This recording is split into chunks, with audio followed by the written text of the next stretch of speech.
Dharashiv Osmanabad Lok Sabha OBC उमेदवार अर्जुन सलगर यांना OBC राजकीय आघाडीचा पाठिंबा। पत्रकार परिषद घेऊन दिला पाठिंबा। मी प्राध्यापक श्रावण देवरे, ओबीसी राजकीय आघाडीचा संस्थापक अध्यक्ष, धाराशिव उस्मानाबाद लोकसभा मतदारसंघामध्ये अर्जुनदादा सलगर यांनी उमेदवारी केलेली आहे। त्यांना आमच्या ओबीसी राजकीय आघाडीतर्फे जाहीर पाठिंबा व्यक्त करीत आहे। अर्जुनदादा सलगर हे गेल्या 20-25 वर्षापासून ओबीसी चळवळीमध्ये सक्रिय आहेत। ओबीसींच्या प्रश्नांवर त्यांनी अनेक आंदोलनं केलेली आहेत। त्याचप्रमाणे ओबीसींच्या प्रश्नांवर अनेक वेळा त्यांनी निवडणुका पण लढवलेल्या आहेत। आता जे ओबीसींचं आरक्षण नष्ट झालेलं आहे, शिंदे सरकारने सगळं ओबीसींचं आरक्षण मराठ्यांच्या घशामध्ये घातलेलं आहे। ते ओबीसी आरक्षण जर परत मिळवायचं असेल तर ओबीसींच्या संघटनांच्या आधारावर किंवा इतर कुठल्याही प्रस्थापित पक्षांचा आधार न घेता स्वतंत्रपणे ओबीसी उमेदवार म्हणून अर्जुनदादा सलगर निवडणुकीला उभे आहेत।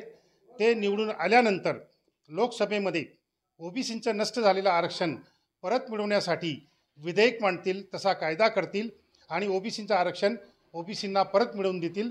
खोटी जात प्रमाणपत्र महाराष्ट्रामध्ये जी मोठ्या प्रमाणात वाटप केली गेलेली आहेत, खोटी कुणबी प्रमाणपत्र मराठ्यांना जी दिली गेलेली आहेत, ती सगळी खोटी कुणबी प्रमाणपत्र रद्द करण्याचा कायदा करून ओबीसींचं गेलेलं आरक्षण परत मिळवण्यासाठी अर्जुनदादा सलगर हे प्रयत्न करतील। त्याचप्रमाणे जात न्याय जनगणना करणे, त्याचप्रमाणे रोहिणी आयोगाची अंमलबजावणी करणे, स्वामीनाथन आयोगाची अंमलबजावणी करणे, ही सगळी SC ST OBC मायनॉरिटी जनतेला न्याय मिळवून देण्यासाठी ही सगळी कामं अर्जुनदादा सलगर लोकसभेमध्ये गेल्यानंतर करतील, याबद्दल आम्हाला खात्री आहे। उस्मानाबाद धाराशिव मतदारसंघातील जनतेला आम्ही आवाहन करतो आहोत की त्यांना प्रचंड मतांनी विजयी करा। धन्यवाद। मी शंकरराव लिंगे, राष्ट्रीय सत्यशोधक ओबीसी फेडरेशन राष्ट्रीय अध्यक्ष।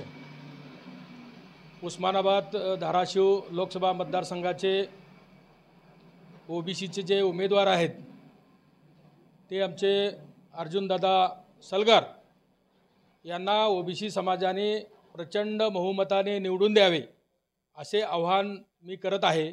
याचे कारण आत्ताच गेलेले आपले आरक्षण किंवा आपल्या सर्व स्थानिक स्वराज्य संस्थामधलं जे आरक्षण आहे ते 40% कमी झालेले आहे आणि ते सध्या स्थगित केलेले आहे। त्यांच्या निवडणुका होत नाहीत आणि आपलं गेलेलं आरक्षण परत मिळवण्यासाठी जो संसदेमध्ये आवाज उठवायचा आहे, जो कायदा करायचा आहे, त्यासाठी अर्जुनदादा हे ओबीसीचं प्रामाणिकपणे काम करतील म्हणून आम्ही त्यांना पाठिंबा देत आहे।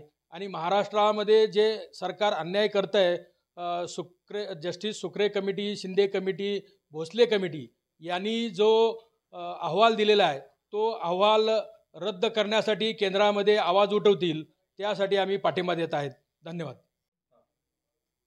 नमस्कार, मी अर्जुन सलगर, ओबीसी बहुजन पार्टी पुरस्कृत अपक्ष उमेदवार। मी धाराशिव लोकसभेमध्ये धाराशिव जिल्ह्याचा कायमस्वरूपी दुष्काळ निवारण करण्यासाठी, ओबीसीची जातनिहाय जनगणना करण्यासाठी, ओबीसीमधील अतिक्रमण थांबवण्यासाठी, धनगर समाजाच्या STच्या आरक्षणाची अंमलबजावणी करण्यासाठी, धाराशिव जिल्ह्यामध्ये अद्ययावत आरोग्य सेवा उपलब्ध करण्यासाठी, दर्जेदार शिक्षण संस्था निर्माण करण्यासाठी, धाराशिव जिल्ह्याचा सर्वांगीण विकास करण्यासाठी मी लोकसभेला उभा आहे। बांधवांनो, आज महाराष्ट्रामध्ये ओबीसी समाजावर खूप मोठं संकट आलेलं आहे आणि त्या संकटाचं नाव आहे मनोज जरांगे। आणि मनोज जरांगेचे समर्थक हे ओमराजे निंबाळकर आणि अर्चना राणा जगजितसिंग पाटील हे दोघंही मनोज जरांगेचे समर्थक आहेत। यांना मतदान देऊन ओबीसी समाजाने स्वतःवर बालंट ओढून घेऊ नये। मला मतदान केल्यास ओबीसीच्या आरक्षणासाठी मी जीवामध्ये प्राण असेल तोपर्यंत लढत राहीन। धन्यवाद।